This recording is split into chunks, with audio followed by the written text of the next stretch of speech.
Bismillahirrahmanirrahim. Assalamualaikum warahmatullahi wabarakatuh. Alhamdulillah, alhamdulillahirabbil alamin wassalatu wassalamu asrofil anbiya wal mursalin sayyidina Muhammadin wa ala alihi wa sahbihi ajma'in. Rabbi shrah li sadri wa yassir li amri wahlul 'uqdatam min lisani yafqahu qawli. Halo teman-teman sekalian, apa kabar? Alhamdulillah, kita berjumpa lagi di dunia maya dalam keadaan sehat walafiat. Dan oleh karena itu mari kita selalu bersyukur kepada Allah atas segala karunia yang dilimpahkan kepada kita yang begitu banyak dan mustahil kita bisa menghitungnya. Di antaranya adalah karunia kesehatan, karunia kesempatan, karunia umur panjang yang barokah, dan tentu karunia yang paling agung adalah karunia iman dan Islam. Karena dengan keduanya itulah kita akan selamat fid dunya wal akhirah. Dan selanjutnya mari kita berselawat kepada baginda Rasulullah Muhammad sallallahu alaihi wasallam. Allahumma sholli ala sayyidina Muhammad wa ala ali sayyidina Muhammad. Teman-teman sekalian, alhamdulillah saya bisa kembali hadir untuk melanjutkan membacakan buku Sirah Nabawiyah, buku tentang kisah perjalanan kehidupan baginda Rasulullah Muhammad sallallahu alaihi wasallam. Dan dengan kita membaca atau kalian mendengarkannya, mudah-mudahan kita makin mencintai baginda Rasulullah Muhammad SAW. Dan pada hari ini saya akan melanjutkan bab baru, sudah masuk ke bab tentang hijrah Nabi Shallallahu Alaihi Wasallam. Karena sebelumnya sudah saya bacakan ya sebelumnya itu beberapa momen pra hijrah. Jadi artinya hijrah-hijrah yang sudah dilakukan oleh beberapa sahabat Rasulullah dari Mekah ke Madinah. Dan sekarang kita masuk ke bab hijrah Rasulullah Sallallahu Alaihi Wasallam. Tatkala telah selesai penetapan keputusan keji tersebut, yaitu menghabisi Nabi Sallallahu Alaihi Wasallam, malaikat Jibril alaihissalam turun membawa wahyu Robnya, memberitahukan kepada beliau konspirasi Quraisy dan Allah Subhanahu Wa Taala telah mengizinkan untuk berhijrah pada waktu yang telah ditentukan. Jibril berkata, pada malam ini engkau jangan tidur di tempat tidurmu yang biasa engkau pakai.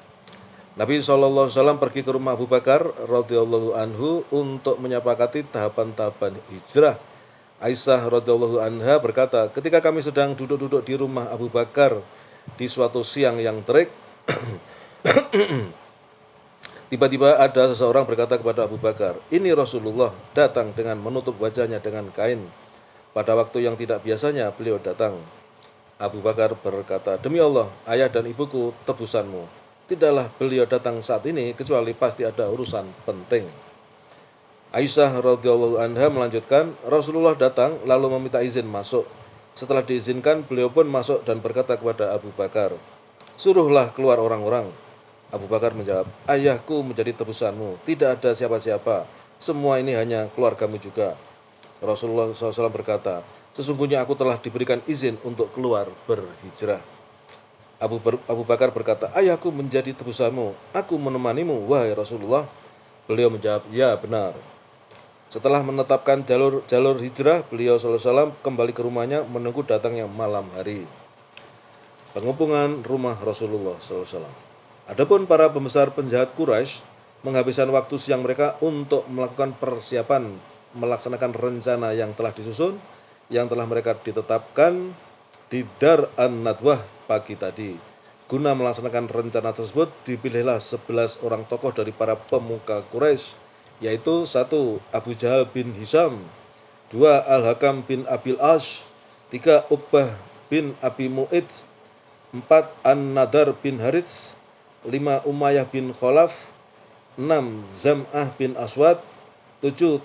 Ta'imah bin Adi, 8. Abu Lahab, 9. Ubay bin Khalaf, 10. Nabih bin Hajjaj, 11.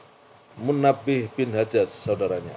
Ibnu Ishaq berkata, tatkala malam sudah gelap, mereka berkumpul di depan pintu guna mengintai beliau ketika sedang tidur lalu menyergapnya. Mereka sangat yakin dan percaya terhadap keberhasilan persekongkolan keji ini, sehingga Abu Jahal sendiri tegak dengan penuh keangkuhan dan kesombongan.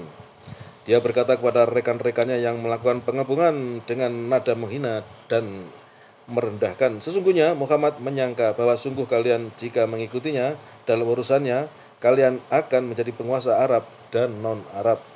Lalu kalian setelah mati akan dibangkitkan kembali dan dijadikan untuk kalian surga seperti suasana surga di Yordania. Jika kalian tidak mau melakukannya, dia akan memenggal kalian, lalu kalian dibangkitkan setelah mati dan dimasukkan ke dalam neraka yang apinya membakar. Waktu pelaksanaan persekongkolan ini adalah lewat tengah malam. Mereka melewati malam itu dengan berjaga-jaga menunggu waktu jam 00. Akan tetapi Allah adalah Maha Kuasa atas segala urusannya. Di tangannya lah kerajaan langit dan bumi. Dia melakukan apa yang dia kehendaki. Dia Maha melindungi dan tidak ada yang dapat melindungi dari siksanya. Dia telah melakukan apa yang disampaikan oleh Rasulullah SAW dalam firman-Nya setelah itu. A'udzubillahi minasyaitonirrajim. Wa id yamkuru bikal ladzina kafaru liyusbituka aw yaqtuluka aw yukhrijuka wa yamkurullah wallahu khairul makirin. Dan ingatlah ketika orang-orang kafir Quraisy memikirkan daya upaya terhadapmu untuk menangkap dan memenjarakanmu atau membunuhmu atau mengusirmu. Mereka memikirkan tipu daya dan Allah menggagalkan tipu daya itu. Dan Allah sebaik-baik pembalas tipu daya. Surat Al-Anfal ayat 30. Rasulullah SAW meninggalkan rumahnya. Meskipun kaum Quraisy telah melakukan persiapan yang rapi untuk melaksanakan rencana jahat mereka, tetapi mereka tetap mengalami kegagalan total. Dalam waktu yang kritis itu, Rasulullah SAW berkata kepada Ali bin Abi Thalib, "Tidurlah di tempat tidurku dengan menggunakan selimut burdah hijau yang berasal dari Hadramaut milikku ini. Gunakan untuk tidurmu, niscaya tidak akan ada sesuatu dari mereka yang engkau benci yang menimpamu." Rasulullah SAW biasanya jika tidur memakai burdah hijau tersebut. Kemudian Rasulullah SAW keluar menerobos barisan mereka. Beliau mengambil segenggam tanah kerikil lalu menaburkannya di atas kepala setiap orang dari mereka.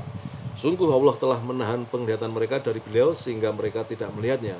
Beliau waktu itu membaca ayat, "Waj'alna min baini aydihim saddan wa min khalfihim saddan fa'ahsaynahum fahum la yubsirun." Dan kami adakan di hadapan mereka dinding dan di belakang mereka dinding pula. Dan kami tutup mata mereka sehingga mereka tidak dapat melihat. Surat Yasin ayat 9. Tidak tersisa seorang pun kecuali Nabi SAW menaruh tanah di atas kepala mereka. Beliau terus berjalan ke rumah Abu Bakar. Keduanya kemudian keluar dari pintu kecil di belakang rumah Abu Bakar pada malam itu. Berjalan menuju Gua Sur yang letaknya mengarah ke Yaman. Para pengepung rumah Rasulullah SAW tetap menunggu sampai masuk jam 00. Menjelang tiba waktu tersebut, tampaklah tanda-tanda kegagalan dan kesia-siaan upaya mereka.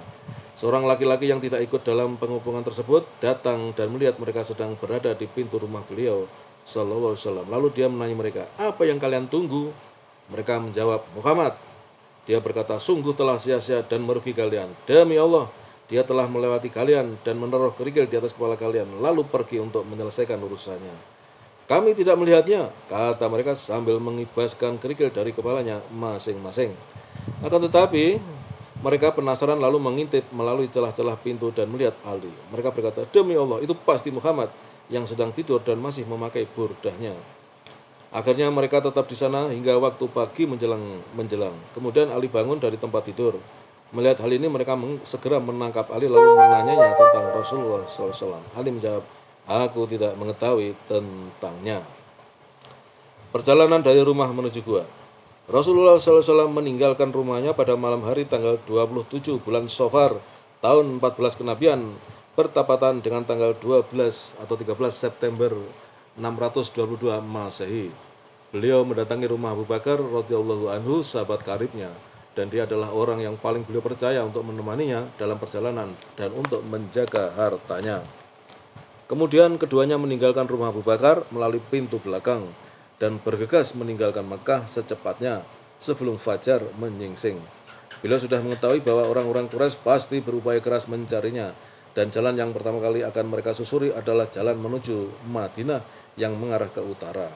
Maka beliau SAW menempuh rute yang berlawanan sama sekali, yaitu jalan ke arah selatan Mekah yang menuju Yaman. Beliau menempuh perjalanan sejauh kira-kira 5 mil hingga tiba di sebuah bukit yang dikenal dengan Bukit Sur.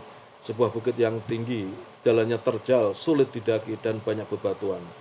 Kondisi ini membuat kedua kaki Rasulullah SAW mengelupas.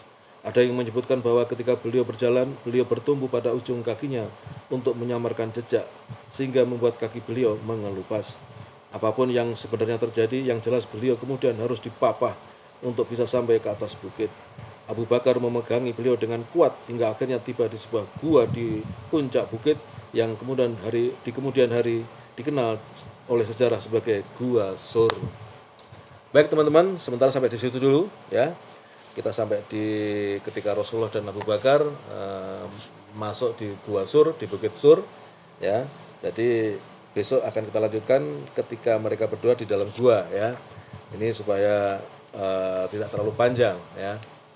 Demikian teman-teman yang bisa saya sampaikan, mudah-mudahan bermanfaat dan makin membuat kita mencintai baginda Rasulullah Muhammad SAW. Karena dengan perjuangan beliau lah akhirnya kita bisa menjadi muslim ya, dan menjadi muslim adalah sebuah karunia yang paling besar yang Allah berikan kepada kita. Karena menjadi password kita, insya Allah nanti kita bisa masuk surga. Terima kasih atas segala perhatian teman-teman. Kebenaran datang dari Allah, dan bila saya dalam menyampaikan ada kekurangan, kesalahan, mohon dibukakan pintu maaf. Assalamualaikum warahmatullahi wabarakatuh.